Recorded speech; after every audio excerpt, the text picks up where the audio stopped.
వచ్చిన సదస్సులందరికీ నేను తెలియజేస్తున్నాను. నాకు అవకాశం ఇచ్చిన మాస్టర్ గారికి ప్రస్తుతానికి కూడా వందనాలు తెలియజేస్తున్నాను.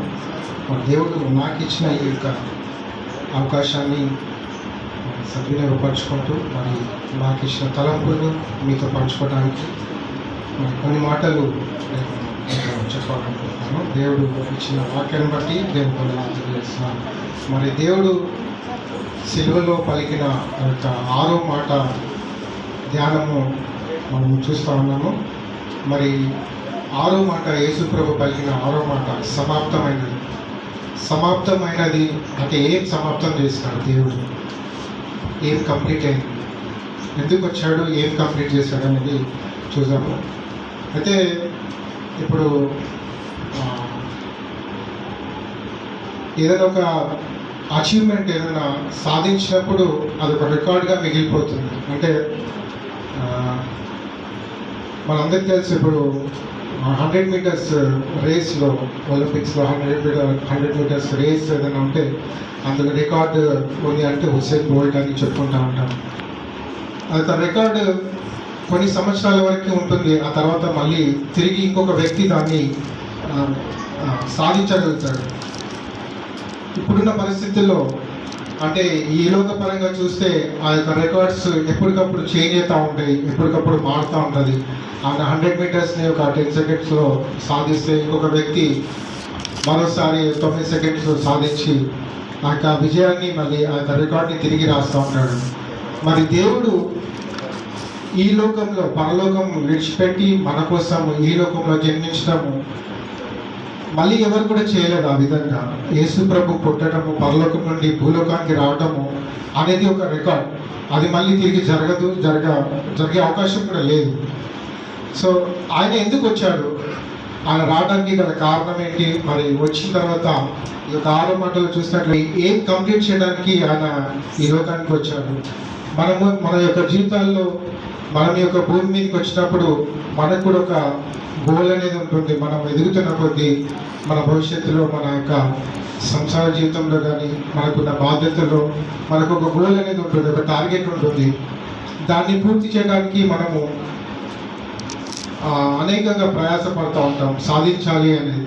మన వ్యక్తిగతంగా నిలుపుకున్న కొన్ని టాస్క్ లేకపోతే కొన్ని టార్గెట్స్ని మనము అచీవ్ చేయడానికి మన సాయశక్తిలో ప్రయత్నం చేస్తూ ఉంటాం.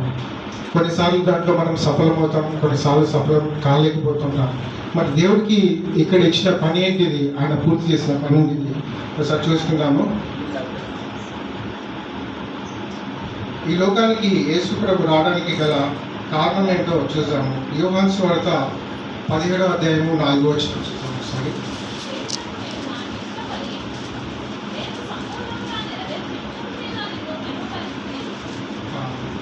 చేయుటకు నీవు నాకు ఇచ్చిన పనిని పూర్తి చేయడానికి, అంటే తండ్రి అయిన దేవుడు యేసు ప్రభుకు ఇచ్చిన పనిని పూర్తి చేయడానికి దేవుడు యేసు ప్రభు ఈ లోకానికి వచ్చాడు. మరి మన జీవితాల్లో మన వ్యక్తిగతంగా మన పనులు పూర్తి చేసుకోవడానికి మనకు అనేక ప్రయాసాలు పడుతూ ఉంటాం. కానీ ఇక్కడ దేవుడు యేసు ప్రభు తండ్రి తనకి ఏదైతే పని ఇచ్చాడో అది పూర్తి చేయడానికి వచ్చాడు. అది సిలువలో పూర్తి చేస్తూ ఉన్నాడు.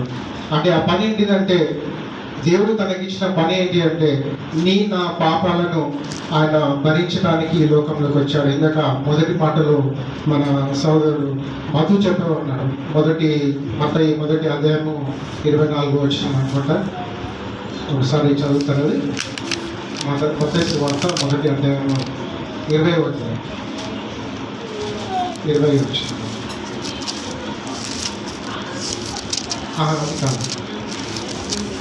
24వ వచనం. తన తల్లి యేసు ప్రభు గురించి మాకు మాట ఉంటుంది. ఆమె యొక్క కుమారుని కన్ను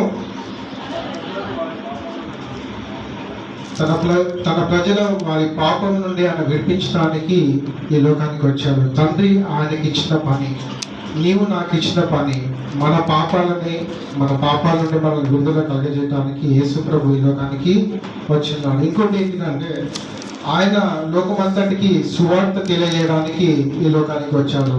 మొదట్లో మత్తయి సువార్తలో చూసినట్లయితే ఆ వాక్యం ఉంటుంది, యేసు ప్రభు ఆయన ఆయన జీవితాన్ని మొదలుపెట్టింది సువార్తతోనే మొదలు పెడతా ఉన్నాడు. నీకు నాకు యొక్క రక్షణ సువార్తను తెలియజేస్తూ ఈ లోకంలో జీవిస్తూ ఉన్నాడు. మన పాపాల నుండి మనల్ని విడిపించడానికి యేసు ప్రభు ఈ లోకానికి వచ్చాడు. మరి ఆయన యొక్క తండ్రి చిత్తాన్ని నెరవేర్చడానికి, తండ్రి యొక్క చిత్తాన్ని పూర్తి చేయడానికి ఈ లోకంలోకి వచ్చి ఉన్నాడు. ఆ విధంగా మరి మన యొక్క జీవితాల్లో మనం చూసినట్లయితే మన సొంత పనులను మనం చేసుకోవటానికి మనము పరిగెడుతూ ఉంటాము. మనకు దేవుడు మనకిచ్చిన పనిని, దేవుని యొక్క పనిని మనం చేయడానికి ఆసక్తులై ఆయన కార్యాభివృద్ధిలో మనం కూడా పాలుభాగస్తులై ఉండాలని దేవుడు కోరుతా ఉన్నాడు. దేవుడు ఆయనకి ఏ విధంగా అయితే పనిచ్చాడో ఆయన యొక్క రాజ్య సువార్త ప్రకటింపులో ఇక్కడ కూడి ఉన్న ప్రతి ఒక్కరికి కూడా దేవుడు ఆ యొక్క బాధ్యతను అప్పగిస్తూ ఉన్నాడు. ఆ విధంగా మరి దేవుడు ఏదైతే ఆ యొక్క సిలువలో మరి తండ్రి యొక్క చిత్తాన్ని నెరవేరుస్తూ మన పాపాల గురించి ఆయన మరణించాడో, ఆ విధంగా మరి తండ్రి యొక్క చిత్తానుసారంగా ఏదైతే పూర్తి చేస్తున్నాడో మనం కూడా దేవుని యొక్క మన జీవితాల్లో దేవుడు మన పట్ల కలిగి ఉన్న ఉద్దేశాన్ని మనము పూర్తి చేయాలని దేవుడు కోరుకుంటున్నాడు. అలాగే ఇంకేమైనా అంటే యేసు ప్రభు సిల్వలో మరణించడానికి, ఆ యొక్క శిల్వ మరణం పొందడానికి 700 సంవత్సరాల ముందే ఆ యొక్క మాటలు రాయబడి ఉన్నాయి. ప్రతి ఒక్క ప్రవచనము నెరవేర్పు జరిగిన తర్వాతే ఆయన సమాప్తమైన అంటున్నారు. అంటే సమాప్తమైన మాటకి ప్రవచనాల యొక్క నెరవేర్పు కూడా ఆయన సమాప్తమైందని తెలియజేస్తున్నారు. అంటే ప్రతి తర్వాత ఇంకా అనేకమైన ప్రవచనాలు ఉన్నాయి. ఆయన తిరిగి లేపబడటము, తన శరీరము వెనుకలు విరవబడలేదని ప్రవచనము, తన తర్వాత తిరిగి ఎత్తబడటం అనే ప్రవచనం యెషయా 50 ఉత్తర ప్రత్యుత్తరంలో చదువుకున్న దాంట్లో దేవుడు ఇంతకు ముందే తెలియజేస్తున్నాడు. ప్రతి ఒక్క ప్రవచనం కూడా 700 సంవత్సరాల ముందే దేవుడు మన కొరకు రాసి పెడుతున్నాడు. యేసు ప్రభు ఏ విధంగా చనిపోతాడో, ఏ విధంగా శ్రమ పడతాడు, ఏ విధంగా నా పాపాల గురించి ఆయన శ్రమ పడతాడు అనేది క్షుణ్ణంగా యెషయా గ్రంథంలో రాయబడింది. మరి దేవుడు నా పాపాల గురించి మరణిస్తున్నప్పుడు మన యొక్క బాధ్యత ఏంటి, మనము చేయవలసిన పని ఏంటిది, మనము పూర్తి చేయవలసిన పని ఏంటిది? ఆయన వాక్యానికి, ఆయన మాటకు లోబడి జీవిస్తే దేవుడు తప్పకుండా మనల్ని క్షమిస్తాడు, మన యొక్క పాపాల నుండి మనకి విడుదల కలిగజేస్తాడు. మరి యొక్క సిలువలో యేసు ప్రభు చేసిన యొక్క గొప్ప కార్యం ఏంటంటే నా పాపాలను తొలగించి ఆ పాపాలను తన మీద వేసుకొని మనకు పాప విముక్తి కలిగజేసి పరలోక రాజ్యానికి, పరలోక మార్గానికి ఒక మార్గమును ఏర్పాటు చేశాడు. మరి ఎప్పుడైతే మనము మన యొక్క పాపాలను దేవుని దగ్గర ఒప్పుకుంటామో, విన్న వాక్యాలు కొన్ని సంవత్సరాలుగా మనం వాక్యాలు వింటున్నాం, ఆ యొక్క వాక్యానుసారంగా మనం జీవించినట్లయితే దేవుడు తప్పకుండా మనకి ఆ యొక్క పరలోక రాజ్యంలో అవకాశం కలిగజేస్తాడు. ఒకవేళ మనము ఆదికాండంలో పాత నిబంధనలో చూసినట్లయితే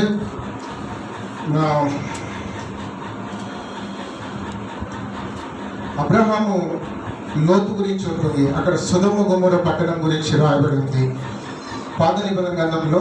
అందరికి తెలిసిన సంఘటన అది. అంటే ఎగ్జాంపుల్ చెప్తున్నాను. అబ్రహాము లోతు కుటుంబం గురించి విజ్ఞాపన చేస్తున్నాడు, దేవుని దగ్గర పోరాడుతున్నాడు. ఒకళ్ళున్నా రక్షిస్తావా, ఇద్దరున్నా రక్షిస్తావా, అట్లా దేవునికి అబ్రహాం మధ్య సంభాషణ జరుగుతుంది. అక్కడ ఆ యొక్క సొదొమ గొమొర్రా పట్టణానికి అవకాశం కలిగింది. అబ్రహాం ద్వారా అవకాశం వచ్చింది రక్షింపబడటానికి, లేకపోతే ఆ యొక్క పరలోక రాజ్యంలో చేరడానికి, లేకపోతే రక్షింపబడటానికి దేవుడు అవకాశం కల్పిస్తున్నాడు. కానీ ఆ యొక్క సొదొమ గొమొర్రా పట్టణవాసులు ఆమె మాట వినకుండా ఇంకా తిరుగుబాటు చేసి ఇంకా ఘోరమైన పాపానికి వాళ్ళు పూనుకుంటున్నారు. అదేవిధంగా ఇప్పుడు ఉన్న మనకు కూడా అనేక పర్యాయాలు మరి పాస్టర్స్ ద్వారా, లీడర్స్ ద్వారా, నాయకుల ద్వారా వాక్యము రేడియోలో, టీవీలో, అనేక మాధ్యమాల్లో మనకు వాక్యం వినబడుతుంది. మనకు రక్షణ కలగాలి, పాప విమోచన, పాప విముక్తి కలగాలి, లేదా పరలోక రాజ్యంలో చేర్చబడాలని అనే అంశం మీద అనేక వాక్యాలు మనం వింటూ ఉన్నాం. అయితే మరి ఆ వాక్యాన్ని మనం వింటున్నాం, కానీ దాన్ని పాటిస్తున్నామా, దాన్ని చేయడానికి మనం ఇష్టపడుతున్నామా, దేవుని దగ్గర రావడానికి ఇష్టపడుతున్నామా? ఒకవేళ మనం ఇంకొక ఉదాహరణ చూసుకున్నట్లయితే నోవా నినివే పట్టణ వాసుల గురించి మరి మొరపెడతా ఉన్నాడు. దేవుడు నినివే పట్టణస్తులు పాపంలో పడిపోయినారు, వాళ్ళు నాశనం చేస్తున్నారు దేవుడు మరి యోనాకు చెప్పినప్పుడు యోనా అక్కడికి పాపడానికి ప్రయత్నించాడు. అదంతా మనకు తెలుసు స్టోరీ. అయితే ఎప్పుడైతే వాళ్ళకి అవకాశం దొరికిందో తిరిగి యోనా మళ్ళీ వెళ్ళి అక్కడ నినివే పట్టణస్తులతో వాక్యం పంచుకున్నప్పుడు వాళ్ళు గోలి బట్ట కట్టుకొని ఉపవాసం అనే దేవునికి ప్రార్థన చేస్తున్నారు. అంటే రిపెంట్ అవుతున్నారు, దేవుని దగ్గర పశ్చాత్తాపడుతున్నారు. అది సుధముఖముల పట్టణస్తులు చూసినట్లయితే వాళ్ళు తిరుగుబాటు చేస్తున్నారు. నీకు నాకు కూడా అదే అవకాశం దొరుకుతుంది. నువ్వు తిరుగుబాటు చేస్తున్నావా, లేకపోతే నీవే పట్టణస్తులాగా మన దేవుని మాటకు లోబడుతున్నావా? ఒకవేళ లోబడుతున్నట్లయితే దేవుడు నిన్ను క్షమిస్తాడు, నన్ను క్షమిస్తాడు, మన అందరిని క్షమిస్తాడు. తిరిగి తన యొక్క రాజ్యంలో చేర్చుకోవడానికి ఏదైతే ఆదం ద్వారా మనము ఆ యొక్క ఏదైనా తోటను కోల్పోయామో దేవుడు తిరిగి ఆ యొక్క రెండవ ఆదం ద్వారా దాన్ని పూర్తి చేయడానికి ప్రయత్నం చేస్తున్నాడు. అదే యొక్క సిల్వలో సమాప్తమైందని యేసు ప్రభు పలుకుతున్నాడు. పోయిన వారంలో ప్రసన్నకు చెప్తున్న వాక్యాన్ని బట్టి నాకు గుర్తుంది. ఒకసారి ఆ వాక్యాన్ని చూద్దాము. హెచ్కేలు 14:14.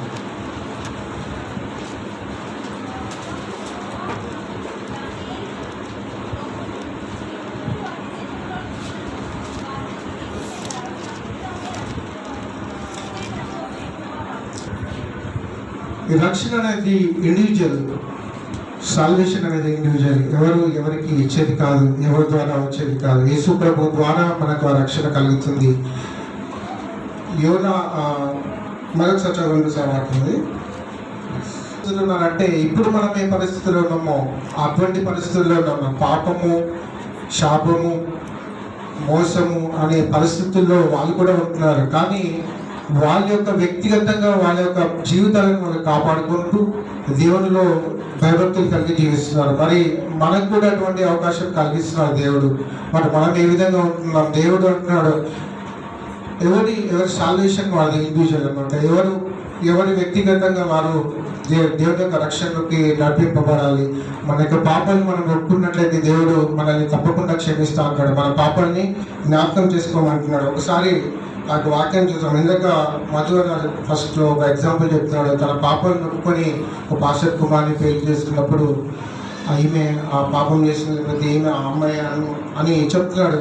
కానీ దేవుడు ఏమంటున్నాడంటే నేను నీ పాపాలని జ్ఞాపకం చేసుకోను అంటున్నాడు. మనుషులమైతే మన యొక్క పాపాలని లేకపోతే మనలో ఉన్న లోపాలని ఎత్తి చూపిస్తూ ఉంటారు. కానీ దేవుడు ఆ విధంగా అనట్లేదు. ఒకసారి ఆ వాక్యాన్ని చూసాము. హెబ్రీ పత్రిక 8వ అధ్యాయం 12వ వచనం చూస్తాము. హెబ్రీ పత్రిక 8వ అధ్యాయం.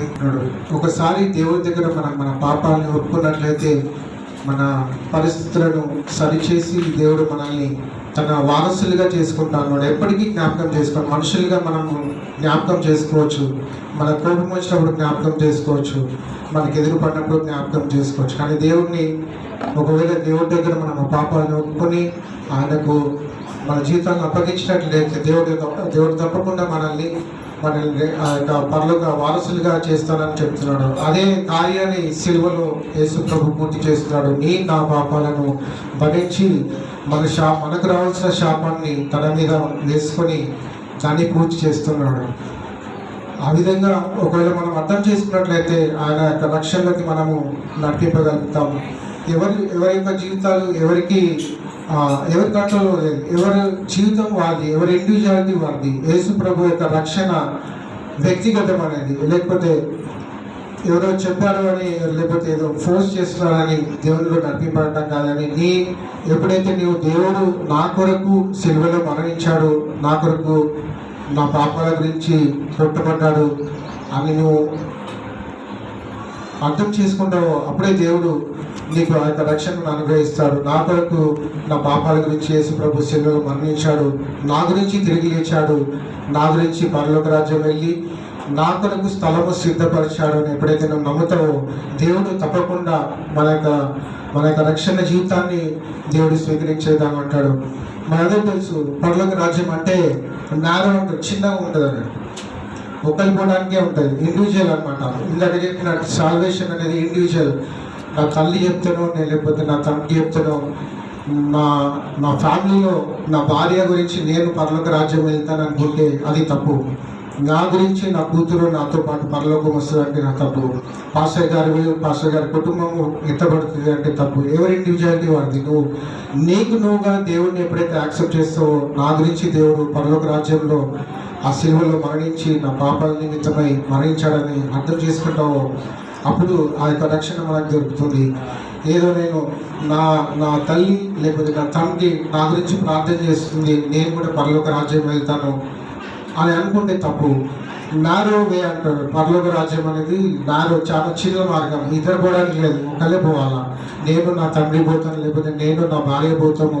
నా భార్య ప్రార్థన చేస్తుంది కాబట్టి నేను కూడా పోతాను, నేను ప్రార్థన చేసిన కాబట్టి నా కూతురు నాతో పాటు వస్తుందని ఒకళ్ళు పోవడానికే దేవుడు ఏర్పాటు చేస్తున్నాడు. అందుకనే నీవు ఎప్పుడైతే నీ యొక్క పాపాలని, నీ యొక్క శాపాలని, నీ యొక్క ప్రతి భారాన్ని దేవుడి మీద మోపుతావో, దేవుడిని నీ భారాన్ని తీసుకోవడానికి రెడీగా ఉన్నాడు.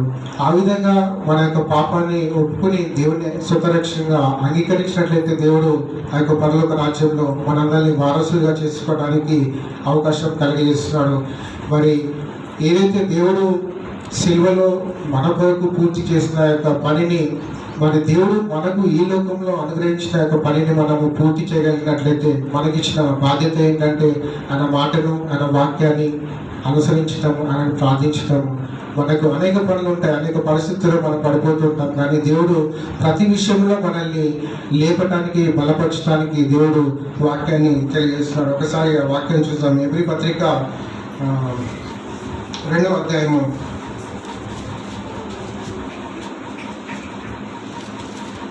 2వ అధ్యాయము 1వ వచనం.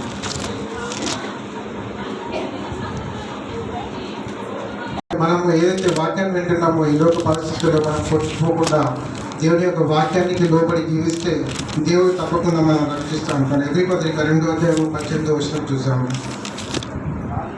శోధనని మనం జయించాలంటే ఓన్లీ దేవుని ద్వారానే ఆ యొక్క శోధనని మనం జయిస్తాము. దేవుడు ఇక్కడ వాగ్దానం చేస్తున్నాడు, ఆ శోధనను జయించడానికి సహాయం చేస్తానంటున్నాడు. ఒక పరిస్థితుల్లో మనం కొట్టిపోకుండా ఉండటానికి దేవుడు సహాయం చేస్తా అంటున్నాడు. మన యొక్క పాపపు జీవితంలో, పాపం జీవితంలో మనం పడిపోకుండా నిలబడడానికి దేవుడు సహాయం చేస్తాడు. ఎప్పుడైతే మన యొక్క పాపాలను ఒప్పుకొని దేవుడి సొంత రక్షకునిగా అంగీకరిస్తామో, అప్పుడే దేవుడు మన తన యొక్క సొంత రక్షకుడిగా అంగీకరించి మారు మనసు పొందినప్పుడు దేవుడు తప్పకుండా తన యొక్క వారసులుగా చేసుకుంటా అన్నాడు. మారు మనసు అనేది ఎప్పుడైతే నువ్వు దేవుడిని నీ సొంత రక్షణగా అంగీకరించి నా కొరకు యేసు ప్రభు సిలువలో మరణించాడు, నా పాపాల గురించి మరణించాడు అని అని తెలుసుకుంటా, అది నీకు రక్షణ.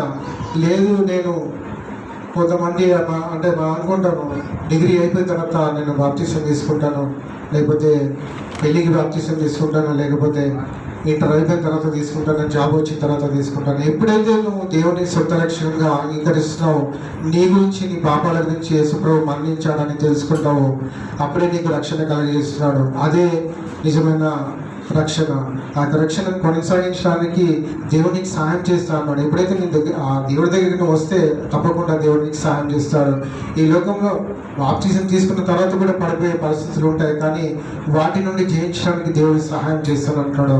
అదేవిధంగా దేవుడు ఏ విధైతే తండ్రి చిత్తాన్ని నెరవేరుస్తూ తనకిచ్చిన పనిని పూర్తి చేశాడో, దేవుడు మనకిచ్చిన బాధ్యతలను మనము ఈ లోకంలో ఉన్నంత కాలము ఆయన పనిని మనం పూర్తి చేయడానికి, ఆయన పనిలో పాలిభాగస్తులుగా ఉండడానికి మనము ప్రయత్నం చేయాలి. ఆ విధంగా జీవించడానికి దేవుడు మనకు అందరికీ సహాయం చేయడానికి ఇచ్చిన వాక్యాన్ని బట్టి, అవకాశాన్ని బట్టి దేవునికి వందనాలు తెలియజేస్తున్నాను.